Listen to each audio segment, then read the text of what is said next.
This episode of the Dope Businesswoman segment is sponsored by Hot Thang Candles. Sis, listen. If you're anything like us and you love amazing, long-lasting, fragrant candles, you've got to try Hot Thang Candles today. Visit our girl over at hotthangcandles.com and use promo code HOTTHANG10 for 10% off your first order. Be sure to like and follow on Instagram, Facebook, and Twitter. Also, make sure to tell her that the girls at Do Better Sis Podcast sent you.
We're back in the studio with another Dope Businesswomen segment, and we have in the studio with us today Farmer Cee, also known as Clarenda Stanley. Welcome, Farmer Cee. Welcome. Thank you. Thank you. So happy to be here. Yes. So listen, guys, we have been waiting on this interview for a while. If you know anything about the green rush and the hemp space, and you've been looking for African-American or Black hemp farmers, I'm pretty sure you've come across Green Heffa Farms or Farmer Cee. So let's just get right into this. So Farmer Cee, please tell us about the Green Heffa Farms story or mission. Yeah. So we started back in 2017, but became official in 2018. And initially started out as a husband and wife team. I was part of a we. And now it's just me. But my former partner and I started it for various reasons. And you know, we have the PR reasons, the PC reasons, and then we have the real reasons. Right. And it really was about at the time my now ex was going through a career transition. And it just got to where it was like, so what do you want to do? Like, what is your dream? Because at the time I was supporting the family, and I'm all about, time is that one for night commodity. We don't get any more of this, at least this lifetime. Mm-hmm. Regardless of what your beliefs are. This run and this body is a one-time deal. So I'm about living your truth, fulfilling your dream, but at the same time, we got to eat. We got biological functions. We need a roof over our head. You know, there's basic needs. So he had an opportunity, I felt, to, you know, it's like, so what do you want to do that's going to fulfill you? And he said he wanted to go into farming. So I'm going to keep it real with y'all because the name of this is Do Better. And your sis has been doing better. But it was a process. So I bought some land to keep a man. And now I got my land and I gave up on the man, girl. Oh, because the land was more productive. I could grow some with that land. Got fertile ground. I'm just keeping it real with you because I know y'all have been following me on social media. I don't present this perfect lifestyle, which a lot of people do. And even when it comes into hemp, I don't present a perfect lifestyle. And when going into it, because I'm a fundraiser by trade, so that is what I do. I raise money for the environment.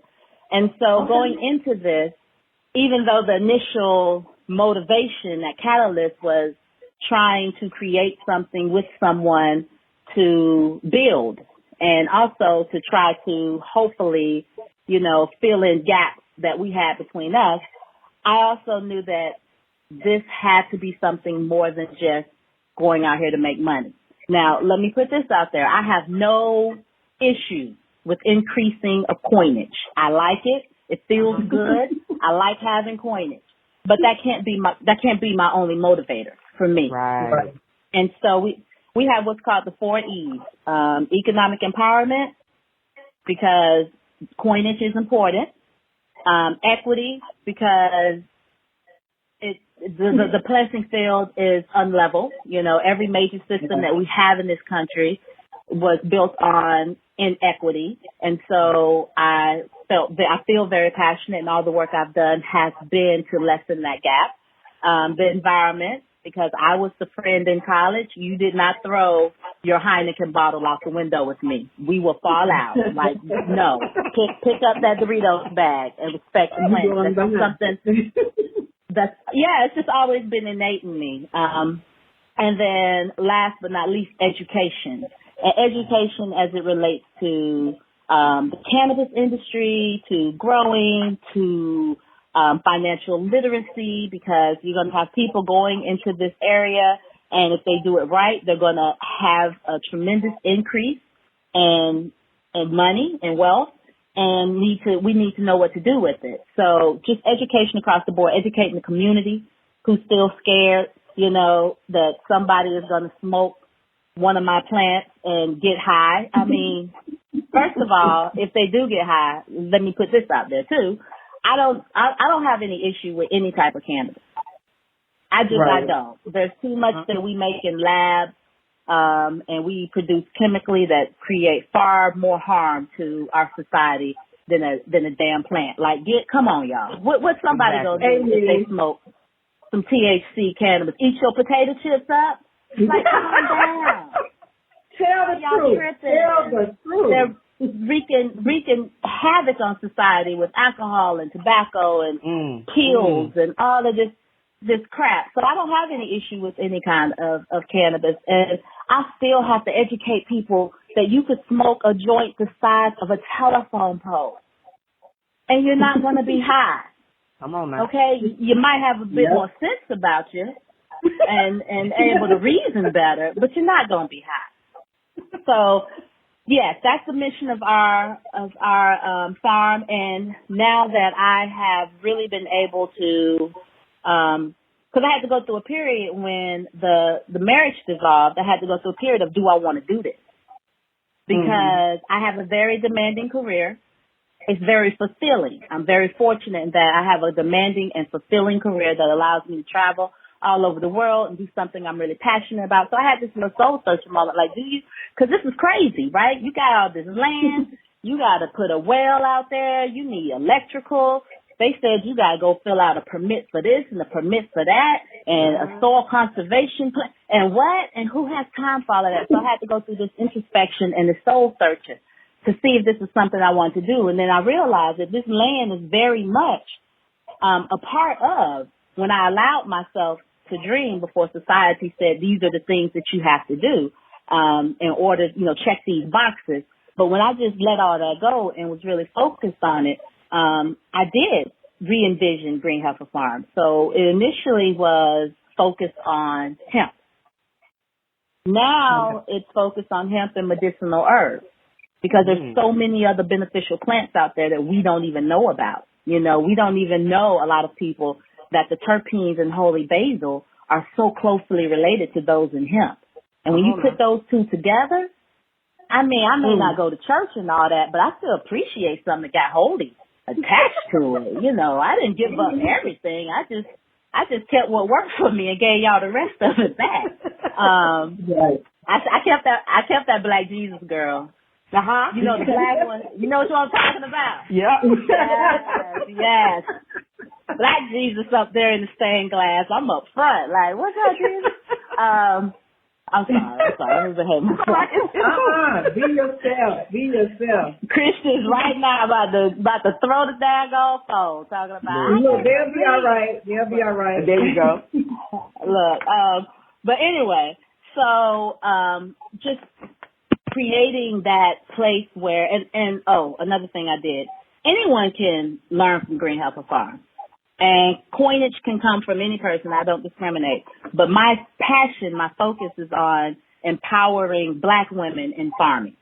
And I want to help them build their capacity, learn from my mistakes, learn from my wins, just learn. Let's learn from each other and create a space. Ultimately, my goal for Green Heffa Farms is that you, either one of you can come from Do Better and y'all going to stay with me for a week. And y'all gonna have your own little tiny house, and y'all gonna learn how to grow artisanal quality hemp, and y'all gonna learn how to grow other plants that are beneficial, and how to rotate your crops, and why regenerative agriculture is important, and how you can reduce your water usage by recycling gray water. Like, I want to show people how to live like that, you know, and that you can take care of this planet, because there's this misconception, and I work in the environmental industry, there is this misconception that Black people don't care about the environment. And I'm like, we are original stewards of this planet. Of course we care about the environment. We just got so much other shit that's competing. Like, who doesn't want clean air to breathe? We all want clean air to breathe. And as soon as we can walk outside and not worry about our kids being profiled or beat down or shot or some other shit, then you know what? Where is the climate march? Like, it's not that we don't care about it. It's just that we are conditioned to take care of family and of community. And so we look at what's right in front of us. And I want to help to change that, you know, help to guide that conversation and show how much the environment is a part of everything. The socioeconomic, categorization of your community is directly involved with environmental threats, because they're going to put the nuclear plant or the waste, the landfill, they're going to put it closer to you than they are to that community that has a higher tax bracket. Absolutely. And that's how it works. Not in my backyard. Yes, it's all related. So, all right, let me hush. What's the next question? Listen. I'm passionate. I be feeling it. You gave them I got so much to share. I've been holding my peace. I've been holding my peace for a minute. Now I can talk these days. It's like, oh, Lord. That's so much to say. Okay. Yeah, I mean, but, we need it, and like you say, it's a space that we need to be in. It's a space that we should have been in a long time ago. And it's so many different things that, we influence, that we can actually take back. And I think that hemp definitely is a start of something that, we definitely need to do better in. So you talked about equity in the hemp industry, and why it's important already. So let's talk about representation in farming. Yeah. Why that matters. And you briefly touched on it, but let's kind of expound on it a little bit more if you don't mind. Yeah, and representation is important, but I'm all about reclamation. Like, we need to reclaim We need to reclaim some shit. And I'm just going to throw a few stats out there. So 96% of all privately owned farmland in this country is owned by whites. That's 96%. So that leaves 4% for the rest of us. And if you're just looking at those who consider themselves black, of African descent, African American, we're what, 12, 13% of the population? Yes, we are. That's right, 13%. Everybody got to share that 4%. That means that if something pop off, we can't even feed ourselves. What are we going to do? That's a sobering thought right there. We are so reliant on the system that has been built for us to be reliant upon. And we got more people that they're mining for these prisons than we got out there farming and growing food and producing for the community. That's a sobering thought for me. Yeah. And so we have to start understanding the value of land. What happens? Because, money is, all it is a collective agreement. Right. Right. When somebody puts a dollar bill in front of you, it only has value because we have all decided upon its value. Right. And you and I, the individual, we're not even deciding how much that dollar is worth from day to day. There's other people in power pulling those strings. They tell us one day our dollar is worth, one day it's worth this much in this country, another day it's worth that much in that country. That dollar across that boundary is worth this much compared to your dollar. That's how they get away with telling us in Kenya that the shilling is worth a penny. One of their dollars is worth a penny because there's a collective body that tells us how much our money is worth, and we don't question it. We all say, well, it's money, so it has value. So we're seeking more and more of it. But what happens? What happens if that collective agreement is broken, which is why Bitcoin was such a concern, right? Because it threatened to come in and undergird the whole system that this money is built on. But what if money goes away? And what if water becomes a currency? Or what if growing things become, things you've grown, which used to be the currency? You had some mollusks and I had some potatoes, and we would swap. And there was no exchange of money. It was an exchange of goods. You had something I wanted, I had something that you wanted. And eventually there are some who figured out, well, we could really monopolize this situation if we come up with this whole legal tender thing, right? So what if money goes away? What are black folks gonna do? What we gonna do? You know what? That's can we pause right there, because that's a serious thought, especially if people are not paying attention, especially with the whole push for everyone to go meatless and go to plant-based, because people may not realize there is a push. When you start having places like McDonald's and KFC pushing Impossible Burger. Right. Yeah, right. So you know what they're hitting at next. That's a real good thought. And what are we going to have to trade with if we don't have any? We don't have farms, we don't have plants, we don't have all this greenery to trade. Dependent. We're going to have to continue being dependent. And we are our own savior. There is no savior for us. We are our savior. Yeah. Absolutely.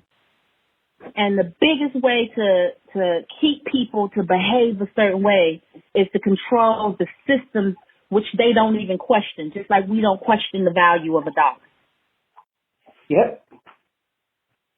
And when you look at our community and you have all of this push and pull, I've heard about, I try to stay up on my various schools of thought and ideology. So I know there's, you got black men versus black women and cisgender versus people who have different gender identities. And let me shut up before I say the wrong terms, because I be learning about some new stuff every day.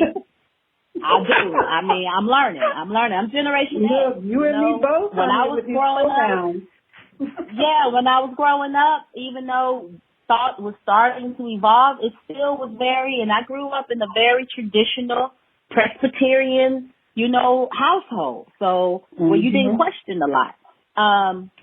So when you think about I don't even remember where I was going. I was going someplace. Where was I going, y'all? It was a good point too. I had something good to say. Oh, no, that ain't what I was going to say. But anyway, I'm going to go back to another point. Yeah. So when you look at all these varying viewpoints, and I know where I was going. See, I ain't that old. It came back. And you look at how the system is designed. I tell people all the time that two of the most ingenious systems that I have ever given credit to are racism and religion. Ooh, those are they are man-made constructs. Yeah. But they're genius. You can get mass groups of people to buy into a thought, and if you are of the privilege, it's beautiful. It's wrong and evil as hell, but as far as just system design, works of art. So within the Black community, because, a lot of folks feed into, the whole patriarchal system, because that's the system that we have bought into at the time. We forget when women were running stuff.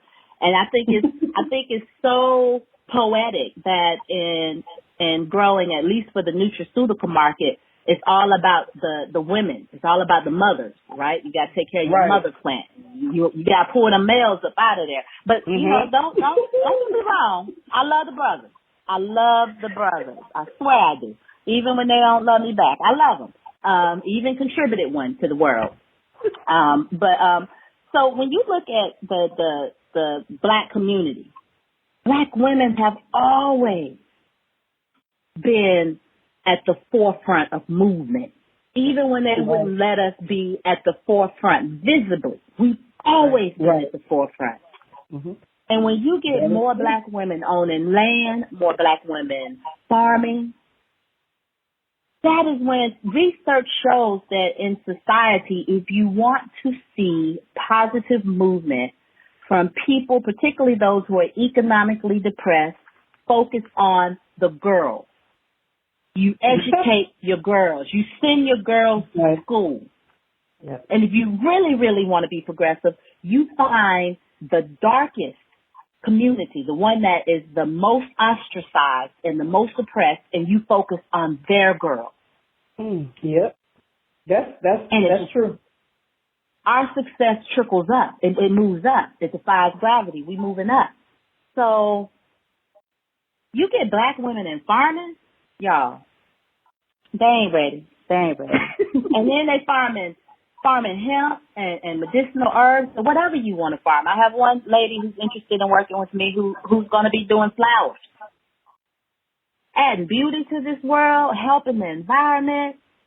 And then because we growing good stuff organically, you're going to be feeling good. You ain't going to be stressed. We're going to start making some better decisions. We're just going to do better.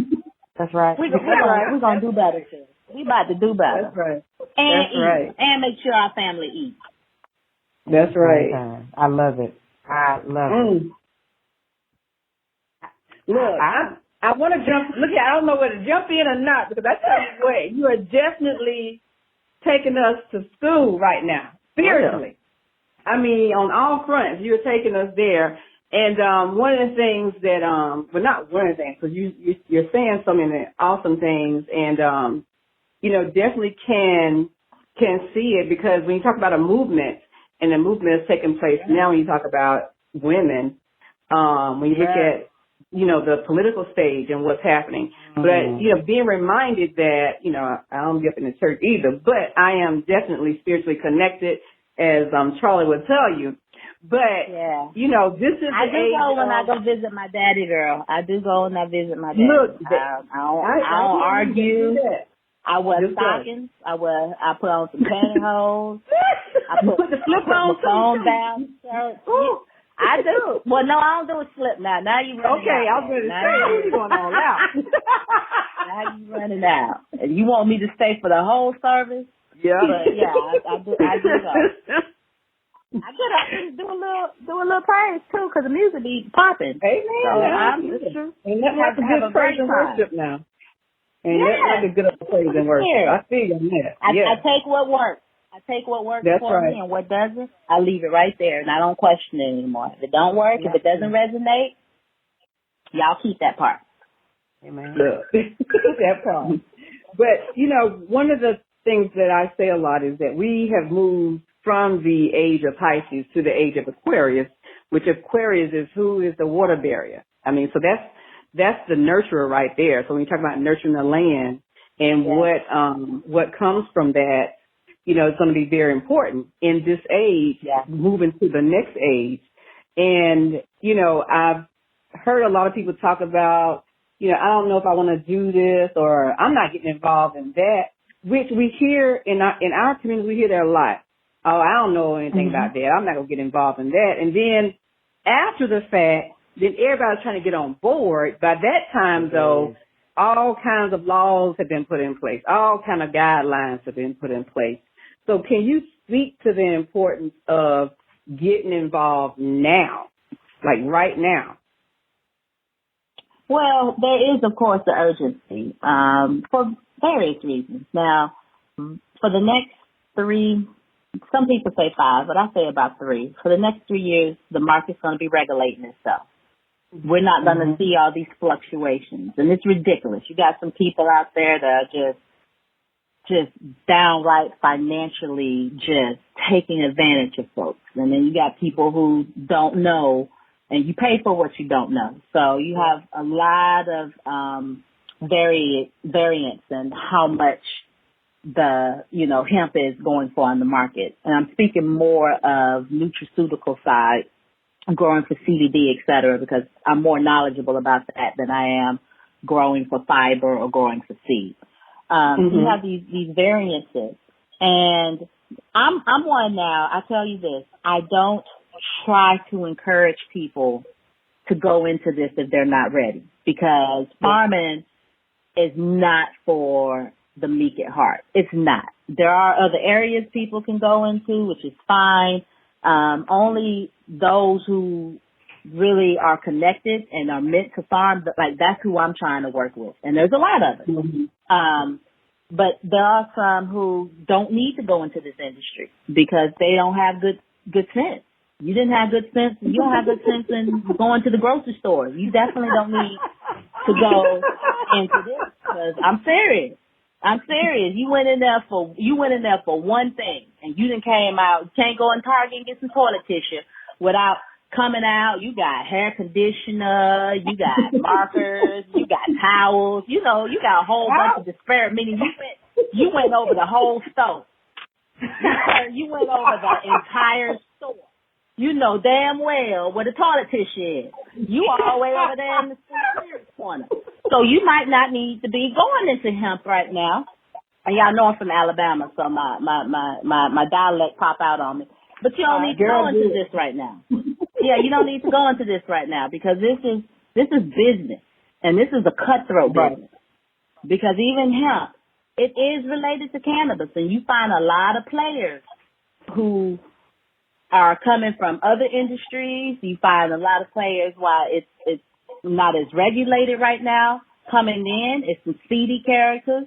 You got brokers who are brokers of brokers, like 3 levels of people who haven't even set foot on a farm, and each one got to get their cut. You got people who are making these predatory, putting out these contracts, just preying on farmers who don't know better. You got people who say, "Ooh, we got some land in our family. Let's go and jump into hemp farming," thinking they're gonna plant this little magic bean in the ground and it's gonna grow like Jack did and make them a gazillion dollars. And they're getting their butts smacked. I'm all over the place, and I haven't had a successful crop yet, and I don't hide that because I had to do so much other stuff to even get to where I am now. Right. That I wasn't aware of, because I went into it. I'm going to buy some land. It's good farmland. It's been used as farmland. It gets sun. It rains. All we need to do is put some seeds in the ground, sun. Hey, everybody know a plant will grow. Nobody told me about milkweed. Nobody told me about army worms. Or that people say, oh, it's pest resistant. The deer don't like it. Who? Deer bring their girlfriends to your farm when your little plants are little and tender. Deers love them roads. They tear up a plant, you know, all of this other stuff. No one told me that if you go into a community where you're one of few people of color and, oh my gosh, happen not just be of color, but you black and you extra black, and then you're a woman, that you're going to be dealing with all kind of isms. And you have people who are going into debt, people who are saying, hey, we got a whole kit for you. You can just give us a ton of money and we'll set you up and put your plants out there for you and get you a piece of land, like you can have a farm in a kit.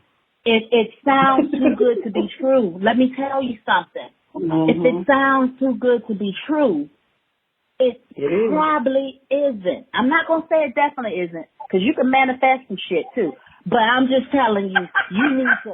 I gotta get room for the spirit, because I done had some stuff pop up out of nowhere, and I'm like, ooh, if that ain't some vision board ish right there. But chances are, if it sounds too good to be true, it probably isn't. It probably isn't. So just do your due diligence and check folks out, because you got a lot of characters in there. There's some really good people in this industry, but I'll tell you, when they say money is the root to all evil, it didn't say money is evil. They say it's the root.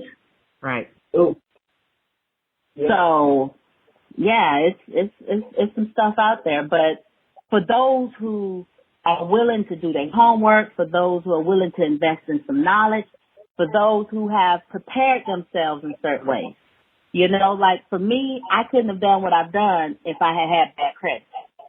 If you know you want to go into this industry, start doing what you need to do, personally and professionally. People who go and focus on a business credit and their personal credit is shaky, I don't want to deal with you.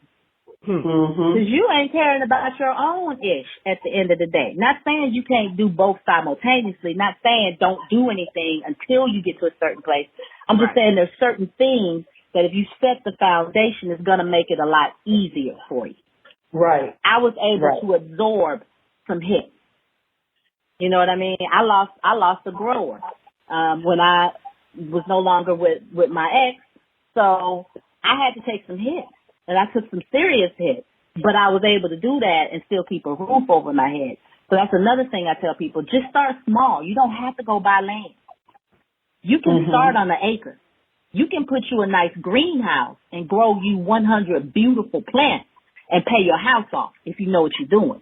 Like, you don't have to necessarily, you know, go out here and get a whole bunch of acreage. Because even when folks look at me, and my farm is considered small, I have a little less than 16 acres. I tell you what, though, when you out there in that heat, and it's about 10 degrees past hell,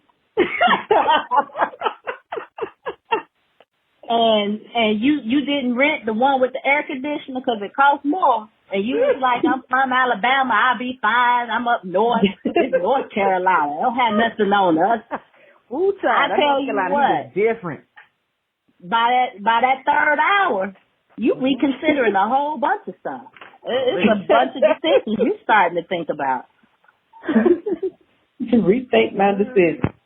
Now, I have a question for you. I have a question for you, because one of the things that I read that you said that you talked about your product, and the next time you're getting ready to do, you're going to be organic. And my question was, I was curious about that. Were you not completely organic before initially? Well, people say they're organic throughout this industry. When I say I wasn't organic, I was not using OMRI certified implementations and chemicals and, you know, the things that they supply. OMRI is your overarching agency for USDA certification. Okay. And I wasn't using things that were in compliance with that. I also know that anything that you find on the elements table is technically organic. But that doesn't mean you need to go drink some sodium hydroxide or whatever. I was not good in chemistry. But you don't need to go and be like, well, it's on the periodic table, so what's it gonna do? And then when your tongue burn out, then you realize, all things that are organic may not necessarily be best for ingestion. Exactly. And when I look at what I'm doing, what market I'm in, like I'm in a market where people are purchasing CBD or full spectrum, et cetera. They're purchasing it for a reason. There's something that they're purchasing it for. Whatever that is, greater sense of well-being. I can only say so much stuff legally, but a increased sense of well-being, or whatever their increased sense of calmness. I don't want to be giving people no crap. Like, I want you to be able to use my stuff and be good and be better off. At least not be any worse off. Right. So that was really important to me. And I was not as vocal about something because, I was... I'm gonna leave that. I'm gonna let that sigh. That was a pregnant sigh, y'all. That was a fruitful sigh right there. That sigh giving birth right now. Trust me, it was pregnant. Very. They was about to induce that sigh. But now that I am in the position to truly use my voice on how I would like things done. Yes, I want to go USDA certified. There's hardly any. As a matter of fact, there's so few of us in that space that they don't even really keep good documentation on it. I still can't find a number for just how many Black women farmers there are because there's so few. Wow. So, I mean, you got to keep in mind, all of us sharing that 4%.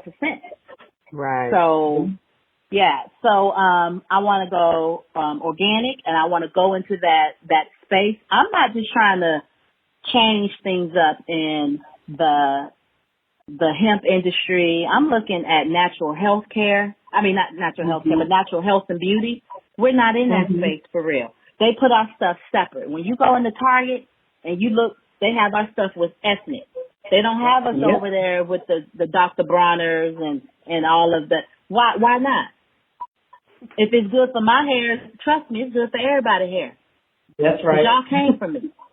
Yeah, y'all came from me. Amen. So this is good for me. Yeah. You may not need it on your scalp, but you can put it on them elbows and on them feet. You know what I mean? I'm just saying. So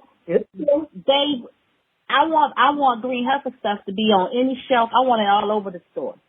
I want to see more of us going into markets that they have been very intentional about separating us. So it's not a hair care company, it's a Black hair care company, which is no problem with it being Black. But I think sometimes that they put us in a box. And so I want to knock all these boxes down. I want you to be able to go into Whole Foods and see Black women stuff on the shelf. That's right. And without them necessarily having to be like, oh, look at us. You got Black women. We're so cool as a company. I mean, because that's what they'll do. They'll do that during February. No, I want my stuff on there 12 months out the year, and I want it right beside whomever else. And I've seen a few companies that have been able to do that. But even in Whole Foods, the ethnic hair is a little separate. They put it over. They make sure that the Miss Jessies and the mixed girls or whatever kind that they allow in there. They make sure it's all together. They don't have it just spread out. I don't want folks to be able to tell who. I want everybody money.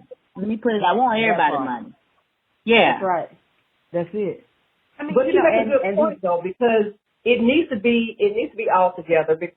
Because when you talk about our society, I mean, people are integrating with each other. I had a lady stop me in Target because she was a white sister who had a mixed grandchild, And she was completely lost on what kind of hair products to get and where to even find them at.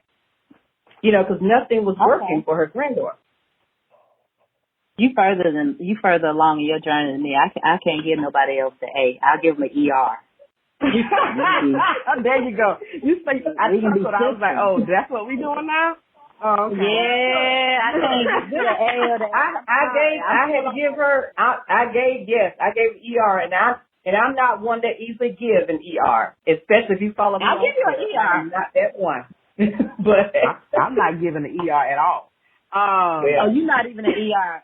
See, I've been working that out in therapy, girl. I'll give you begrudgingly.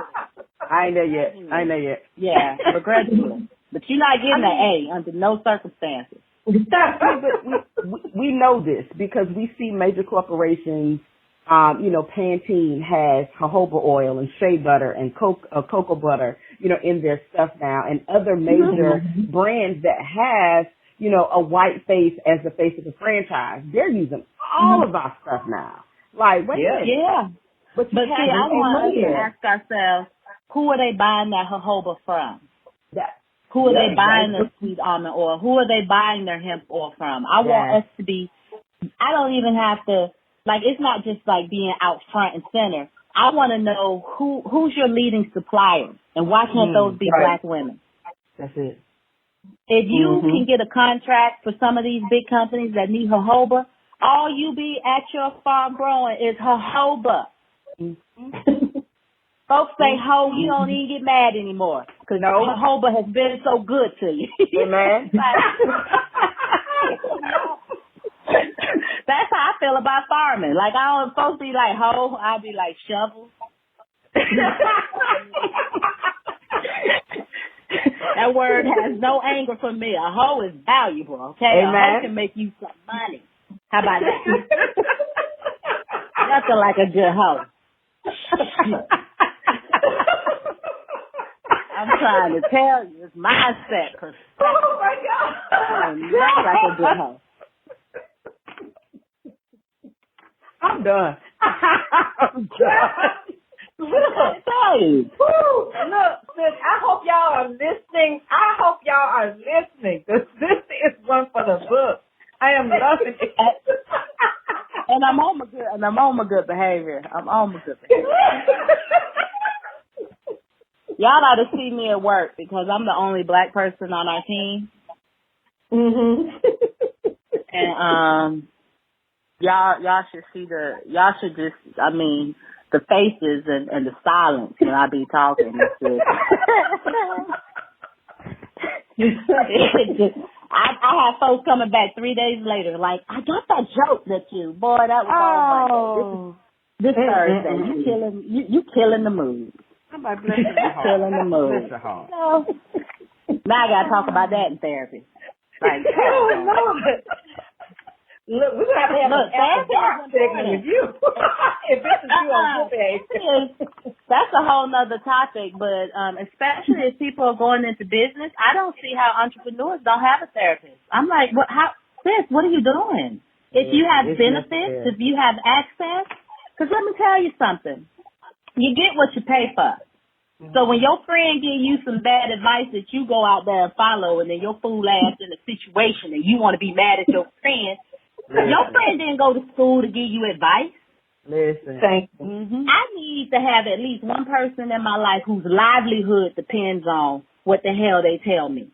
I need there to be some repercussions if I go out there and be like, well, Dr. So-and-so said, look what happened. I think I got a case. I need some accountability. That part. Yes. Somebody listening, they ain't on they ain't texting, they ain't updating their Facebook. Man, I love my friends. My friends will update a status while you pouring your heart out. Like, did you just take a selfie and I'm telling you about my situation? Look, I need you to be present, sis. Exactly. I need you to be present. At least if you're going to give me bad advice, be fully part of the process. Like that. I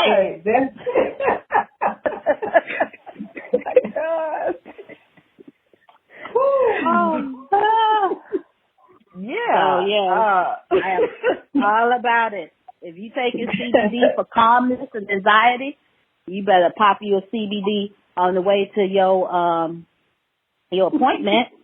Please. So, I mean, it's a plant. It ain't. We always be looking for a miracle, don't we? We the most miraculous looking. Boy. Yep. Yeah, look within. Okay. That's crazy. She just completely threw me off. So, which let me add a disclaimer: miracles are possible. They are out there. I'm just saying, let it happen. Don't be just waiting on it. You just sitting there chilling organically. Yeah, don't be chilling. Like, do what you need to do in the process. Right. Yeah. For real. So you mentioned earlier about permits and, having to get a well on land and all this extracurricular. What, besides you now being single, what's like a major setback or lesson that you experienced in forming or, while with Green Heffa Farms that you can share with us? Yeah. So a major lesson that I learned was just about when you're setting up your farm, there are a lot of things you have to take into consideration that going into it, I didn't necessarily think about how my greenhouses need to be oriented to have optimal sunlight and how those kind of, how that needs to be known before you decide where you're going to put a well. And where you're going to put a well, how is that going to be in relation to where your electrical is going to go? And you actually have to have electrical. Who knew for a well? I didn't know. I got the well, put the pump in, and I'm like, all right, let it rip. And my dude was like, well, you ain't got no electricity out here. I'm like, look, you just sat up here and dug 362 feet into the daggone ground, and it didn't dawn on you at any point to be like, she might know she need a little electrical.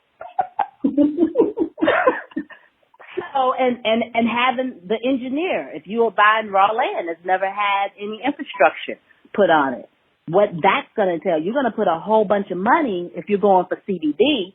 You're going to put some money if you're trying to do a field grow, even if you putting greenhouses out on raw land, because you're going to have to do a lot of unsexy things that people can't see. Nobody wants to see, they look at my farm, they're like, damn, I thought you had like 12 buildings. I'm like, I got a well, I got electrical, I got an access road that's been scaled out. Like, I've got renderings. It's all that other stuff because we're conditioned to want to see certain things when we say farm, right? And there's a lot of foundational things that you have to do. There's nothing sexy about paying the attorney or your tax accountant or all of these other things that have to take place. But especially if you're going into this kind of industry, this isn't like growing sweet potatoes. You're going to have a bigger support team than you would because there's legal considerations. You're trying to sell stuff, you got to know which state can you sell it legally in. You be messed around, somebody ordered something from Idaho, and they come in to snatch your license because you sending it to a state where it may not even be legal. So understanding all of that work behind the scenes, knowing what terms to say and to not say to keep your stuff from getting blocked. Yeah, it's a lot of behind the scenes stuff. And so that's one thing. I have a course called Big Hemping that I initially developed with my ex, but I'm revamping it now, and I'm actually going to move into it being a monthly membership so that I can be more, I can really get information out in a more timely way.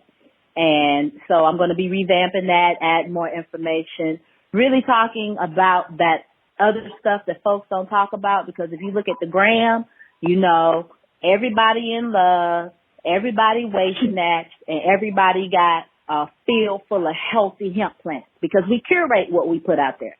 I've done it. Y'all thought I was in a happy marriage. I was miserable as hell, but you ain't know it by looking at my feed.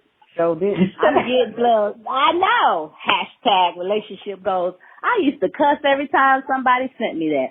I used to be like, you see this? You see this lie we perpetrating out here? So, that's the truth right there. It is. And I felt bad, too. I'm like, now, I don't feel bad when I throw a little filter on and my skin look perfect. Or if I hold it up at an angle, you know, my stomach looks flat. I don't feel bad about that because mind your business, drink your water. But when it comes to stuff like perpetuating a lie about, oh, you're going to go into this, it's going to be black love and this, I don't want to present that because I don't want I don't want a woman who doesn't have that to think that she needs a man to make it happen. And I don't want people to be under the impression that a farm is going to make something better if it isn't. It's not. Right. You ain't happy together? Do not start any business together. Like, don't do it. Don't do it. Say that again. Say it again for the people in the back. Don't do it. I'm trying to tell you. And if you are happy, y'all go and do a little counseling and talk to and set some stuff up and make sure those systems are in place. Because it's not easy for some men to have a woman telling them, you know, feel like that woman telling them to do it. It's not easy. It's not easy having those money conversations. If you got different spending habits, one person like to spend, one person like to save, one person make the money, another person don't. Like all of those things come into play. It come into play how you were raised. Your relationship with your mama or your daddy gonna come out. Everything gonna come out. Everything. Whether you were the oldest or the middle child. All of that. That's important. All of that comes into play. Yeah. It all comes into play. And knowing how to turn it off. You find that you start talking business all the time. That's the only thing you talk about. So. Wow.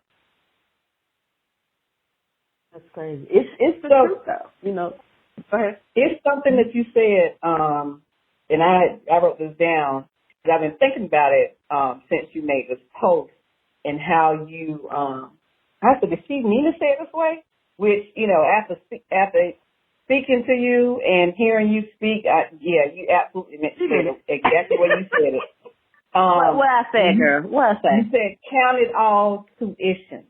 Count it all tuition. Tuition. Yes, tuition. You're paying for them lessons.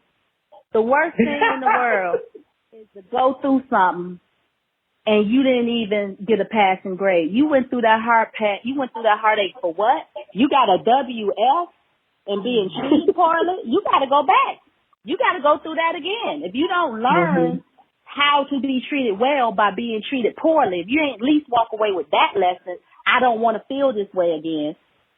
Right. Then you're going to find yourself having to take the class over again. Right. Right. And as one who is still, you know, paying the government for my education in order to be able to move ahead and be able to defy all the obstacles that you have put in place with your systemic and systematic oppression and get to a point so you can put me in the tax bracket that you taking all my little change and I can't even have a black Christmas no more in January and all of that. I refuse to pay double tuition for my life lessons. Hell no. Right. No, that's tuition. Right. I passed that class. Child, I be walking up in there. I done did extra credit. I done did a class project, and with everybody on the group, and my group wasn't working, I did their parts too because I'm like, I'm not gonna learn this one anymore. This lesson is for the books. And it took some time. I had to be in my 40s before I got that. I took some classes over. I've taken some, couple of different instructors because that's all people are. You know, they're just teachers. Right. Yeah. So I finally got my credit in a few lessons. Well, I love that quote, and I'm using that. I love that quote. So my dad actually taught me that with the tuition. Really? My dad taught me that. Yeah, I called my dad.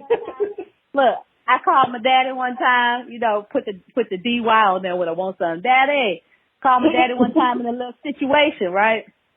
I thought Daddy was going to come through because Daddy came through that last situation. My daddy sat there and he listened to the whole story. Oh, I was just telling him how somebody done did me wrong, and it probably resulted in me not having enough money to take care of my stuff. And so my dad listened to it, and at the end of it, he said, well, baby girl, it looks like that was a good investment. I'm like, what? What you talking about? He was like, you paid tuition.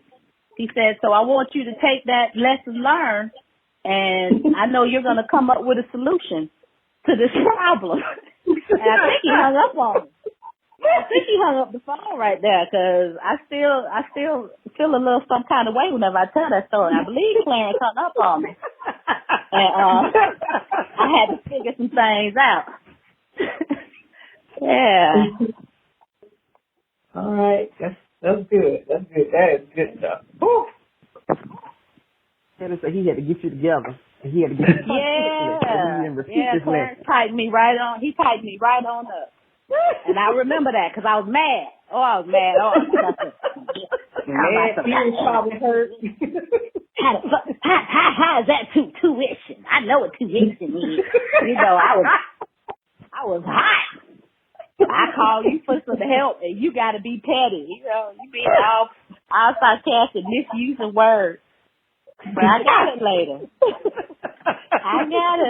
Tuition. Come on, Daddy. And I use it with my kids. All the time. Well, like, you just pay for tuition right there. I can see you using it now. When you use it on me, I'm going to look at you and roll my eyes, so just be prepared. Okay. Whatever song I'm going to use it. Pay the little tuition. That's all. Just pay for that lesson. Yeah. Because when I'm telling you, I wrote that down. I wrote it down. I said, did she mean to say this like this? And that's why. And I just looked at it and I said, yeah, she meant to say it just like that. Tuition. The only thing I say to folks, don't leave without the lesson. Please don't leave without the lesson, because you're gonna find yourself back in that same. Leave with the lesson. Whatever the situation is, whether it's a job, whether it's a relationship. Regardless, please leave with the lesson. Good. Yes. Y'all, listen, she said, please leave with the lesson. She mean that. And, I mean, it's a lesson in everything, everything we do. Right. That's crazy. So what's next for Farmer Cee and Green Heffa Farm? Yeah. So I mentioned I'm revamping Big Hemping. I will have some product coming out. I have some pre-rolls. I didn't grow this hemp. This hemp was grown by a woman farmer in western North Carolina. No, she's not black. I tried. But I tried. I'm just letting you know. But it's good grown stuff. It's stuff I don't mind putting my name on. So that's going to be coming out in late October, early November. It's going to be, I partnered with a good friend of mine, Andre Thompson, who is just a phenomenal artist. So we created something special. So I'll be putting that out, generating revenue, still doing workshops when my schedule allows. I have a mastermind group that I'm getting together. I hope that it will be launched by the end of this year, but that will be more intensive specifically for women who want to go into creating a small organic farm. And then I am in the process of, like I said, doing all that foundational work. So my greenhouses are slated to go in February. So getting all that I need to get done out the way so I can move my hemp into greenhouses. I'm taking my hemp out of the field. They're going into greenhouses, and I'm just going to do my rotational crops out in the field. And so getting all that into plan, I got somebody that's refurbishing a storage container because I'm going to create this little funky little office. So I got that going on. Yeah, that's a lot right there. Working with my business strategist. Yeah, I got a business strategist who's helping me really get my courses out there. So that I'll tell y'all a quick little story. So a couple years ago, I went to this thing called A-Fest. Right? They got me with their marketing. I admit it. They got me with their marketing. I was, now that we friends and everything, I told y'all my business. I was going through some things then because they ain't like it started overnight, right? So I was going through some things and I was like, I need to get away. I want to go somewhere, but I don't want it to just be like a vacation because I'm always thinking about, can I take this off on my taxes? Because that's what the government got me. So everything, I'm looking at it with tax consideration. And so there was this festival called A-Fest, and it was in Cancun. I had actually never been to Mexico, and that was far enough. Like, I wasn't trying to go across the world. I just needed to get away for a minute. And I was like, okay, Cancun, that's pretty.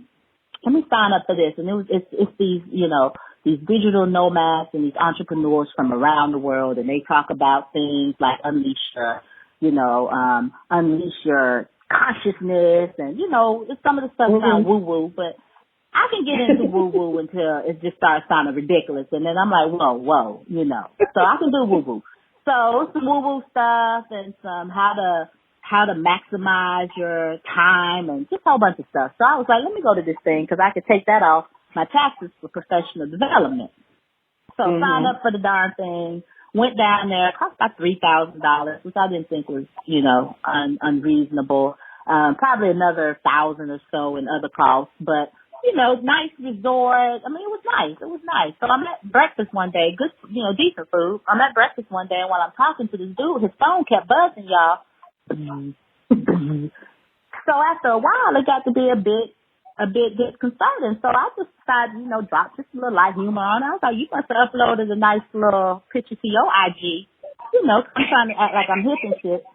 So, because there was a lot of young folks there. I mean, it was the range. It was an eclectic group of people. I'll tell you that. It was an eclectic group of people, but not a lot of black folks. So it was sensory overload for me, okay? Because there's a lot of eclectic white people. And sometimes that can kind of make you a little nervous, because don't just walk up on me with, them holes in your ear like that. Like, don't do that. Like, hey, I ain't trying to be funny. I'm just saying I'm keeping it real with y'all. Like, approach with some caution. Like, I don't know you like that. So, anyway, at breakfast with this guy's phone, buzz, and he was like, nah. Well, he didn't say nah. He probably said no. He was like, no, I just dropped the course, one of my courses. I just dropped the price. I was like, oh, okay. So we still talking, talk a little more, da-da-da-da-da. And then all you hear is, well, now I'm curious. I want to know what that means. So I said, so why is it buzzing you? And he said, oh, every time a course fails, I get an alert. Yeah, right. He started back talking. I ain't listening to nothing he's saying now. So he go back to talking about something. His phone buzzed 3 more times, and every time I'm like, he done made more money. Like, both of us paid to be here, but only one of us making money right now. I feel an imbalance in this situation, and I'm a Libra. I need balance, right? So my scale all tilted to the side. So his phone goes bzz, bzz again, and I said, well, how much are you selling your course for? He said, well, normally it's $10,000, but I just slashed the price down to half because I'm about to come out with a new one. What? Wow. I'm done talking now. I'm done. I ain't got nothing to say. So you mean to tell me while we've been sitting here, you done made I don't know how much money, and I paid to be here, and I had made nothing? I said, I need to sit back and rethink this thing. And this man says to me, he says, I'm going to say something that sounds very simple, but it's going to be probably the most valuable thing that you've heard the whole time you hear. He said, digitize your knowledge. Yep. And was done. He was done. And I hadn't even thought about it before, honestly. I had purchased courses before. I had done online classes through my college. Like, I have gotten a lot of information online, but I never even thought that my knowledge was worth digitizing. And I was like, wait a minute here. We all know something really well. You know something really, really well. You know it through doing. You know it through experiencing. Oh, I was I was done when he said that. I couldn't even focus for the rest of the daggone conference. Folks were talking to me. I had an attitude. Whole time. I'm like, he's sitting up here. I ain't made not a dollar, paid some money just to get a daggone away from my own house. And you done came down here chilling, enjoying yourself, on vacation, and you making money. You hadn't even flipped your phone over. Oh, I'm mad. I'm big mad. I'm mad. Big mad. I was like, ooh. But then I came back and started working on stuff. Yeah. Even what you're doing. You created a podcast. There is somebody within your scope of influence who wants to know how to start a podcast. And it doesn't matter that there are other people out there teaching it because they know you. They have a relationship with you. You have credibility. And that was another thing I learned. Like, don't worry about what everybody else is doing. They print off money while we talking right now. It's just energy. Don't worry about what everybody else is doing. There are people who are going to come to you for something. Right. I'm like, well, when you come, she ready. Receive it. I receive it. She ready. Yeah, we she ready. It. Oh man! Wow. Let me tell you something, and no offense to anyone out there that has listened to. Please don't insult them. Please don't. Let me tell you. Look, I just got my first set of haters. I was impressed at first. I was like, oh, shit, I got some haters. I must be doing it. But then I realized haters have a lot of time, and they are persistent and consistent. And I know one of them. I think I know who one of them is. And they do have time on their hands, yeah. But I ain't going to say nothing else. But then one of them, your haters can also be your marketers, though. Your haters can be your marketers. Keep on hating. Thank you. But this one, look, I had to work it out in therapy. I had to talk to somebody. I think this will hurt my feelings. Like, why you say something so mean? Like, oh my gosh. I'm not there yet. I'm not at the point where, like, I do try to limit myself, the exposure. But it can be mind-boggling to me how mean some people can be. Like I can play dozens. I can get a good cut in, but not without provocation. Like you have to have done something. I'm not gonna or it's jokey jokes. Like you just wore some funny shoes or something. So, or you just look funny that day. So you gonna crack the joke. This is part of the community. But there are people out there who just like really, that's what they're doing. Like all day they're thinking, how can I say something? And that's just a sad situation. I feel sad for them too. Like, damn. Yeah, that's look, let me tell you something. That's a poor livelihood right there. That's all you do. But I mean, you've given out definitely a wealth of information. I mean, I'm floored and moved at the same time. Right. With the information and these nuggets you have dropped today, I mean, I can't wait to, for us to participate in one of your workshops. I mean, oh yeah. This what you're doing today, I feel like we should be charging people to listen to it. Well, I do have some info. I got my little YouTube channel. I don't know if y'all check out my videos. Your little vlog, your blog. Mm-hmm. Yeah, I enjoy that. That's like one of my little creative outlets. Mm-hmm. And, still have our newsletter on the website, www.green Heffa, spelled the correct way, HEFFA, farms.com. So that goes out monthly. I'm usually about once a month because I actually write those. So, I have that, my other social media. You can find me at Green Heffa Farms or Farmer Cee, one or the other. If you go with Green Heffa Farms, I usually keep it hemp. if you follow my personal, then you know you're going to get what you're going to get. I share my opinion on things because I've had people come to my Farmer Cee page like, oh, I start following you for hemp. But take your ass over to Green Heffa Farm. Point blank. and yeah, you in the wrong lane, okay? Because I got some stuff to say. But yeah, so either of those, I'll be at the Emerald Cup in December in Santa Monica. I'll be in Charlotte. I'll be in Charlotte November, 1st through 4th. Hemp Industries. Yeah. Hemp Industries Association. They're having their conference. I'm their featured farmer, supposedly. I just loaned them some melanin. But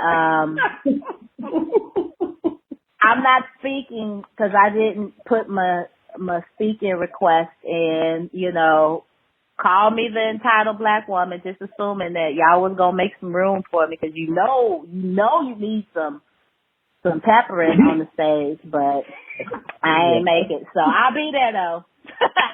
I'll be there, and I know I have worked their nerves this year. Lord, I done worked them folks' nerves this year. Dr. Brothers hadn't even sent me any more soap. I done got on these folks' nerves so bad this year. I'm like, man. Can a sister hold some peppermint soap like that? I mean, okay. Jeez. But, yeah, so I'll be there. I don't have any workshops scheduled because I've got a good bit of travel for my work. And that's another reality that, a lot of people, we didn't have time to get into it today, but what if you still have to work a full-time job? Everybody's not able to just walk away. You gotta have, right. You still gotta have money to live. So right. How do you get started and still be working a full-time, have a full-time career? Oh yeah, we have that conversation often, don't we, Charlie? We do. Yeah. And when people try to, you see stuff like the 4-hour work week. I'm still trying to figure that one out, the 4-hour work week. I understand. I'm like, I want to ask the dude, well, do I need a little privilege to go with that? Did you leave that out in the book? Because Absolutely. I don't understand. Like, I haven't tried every part of that book, and it's just not, my work week is not 4 hours. It's just not happening. So, yes. I know, I'm like sounding old. I'm so tired, y'all. I've been up since like 4:30 this morning. Oh, bless your heart. Oh. Yeah. And I've got a good bit to do, but it's all good. One day, one day my personal assistant will be doing it. My chef will be in there. Now look, let me tell y'all, I'm social equity. And I'm all about community, but I do plan on having a comfortable life. I said money can't be your only motivation. I didn't say it couldn't be a motivation. That's it. She ain't trying to go in the kitchen unless she going to get some freshly squeezed organic papaya and mango juice. Like, that's the only reason. Or to walk up to the stove and get a little wooden spoon and take a sip and be like, oh, let me put a little more garlic salt in this. Front a little bit. But knowing daggone well, I ain't been in that kitchen cooking nothing. Oh, that's a goal, and that's something that's real. And if people, I don't want anyone to think that like I'm anti. No, I'm trying to live good. I live good. Right. I live good now, but I'm trying to live really good and help others do that and be a benefit and give money back. We need to give more money. Folks so scared to give money because there's such a lack mindset. I love giving money. I love it. It's a great feeling. That's the definition of prosperity. Prosperity is living that's a good journey. walking a good journey. So abundance mindset. That's right. Absolutely. I have never given away any money that I've missed. And I've come back later like, oh, man, I shouldn't have given money to the homeless kids. I really need that right now. Like, who says that ever? What kind of human being are you? Like, seriously. Never. Oh, God. Yeah. That's why I said people are so scared. And I'm like, that's the one time, give that money to your cousin Leroy. You'll have some regret. Right. Give it to somebody who really needs it. You're not going to even miss it. It's not even going to be something that you're going to even think about. Listen, this has been an amazing interview. And y'all are easy. I don't know if y'all were just nice to me or what. Y'all probably like, she been through some things. I appreciate it. I appreciate it. Thank you. I mean, I agree with Charlotte. This has been truly amazing. I mean, everything you touched on, when you talk about the 4 E's, and I hope that everyone heard what she said and what the 4 E's stand for: economic empowerment, equity, education, environment. I mean, these are some important things to all of us, and I definitely hope that everyone heard what we heard today, because I mean, you dropped some nuggets all over the place, some golden nuggets everywhere. So, I mean, and we had fun. Well, thank you. Had fun doing it. You've been awesome. Thank you. I appreciate y'all just letting me. I appreciate y'all just letting me do me. I do. Because some people be wanting you to do, and they're like, yeah, I'm like, I'm not the one for you. I am not the one for you, because I'm not going to. Scripts make me nervous. They do. They make me nervous. Like, why you got to read? You don't know none of your thoughts? Like, exactly. Why you got the microphone in? Come on. You don't have nothing to say on your own. Or it's like, oh, y'all just don't trust me, huh? You just don't trust I know what to say. I've been talking to people for 43 years, or at least 40 something, and I can't get up on stage and say, what do you need said? Just tell me what message needs to be conveyed. Okay. And leave me alone. And who in the room. That's all I need to know. But I love your podcast. I love what y'all are doing. I love how you're using your voices for something so beneficial. And I hope that your listening audience just continues to grow and expand, and you all continue on your abundance journey and all that.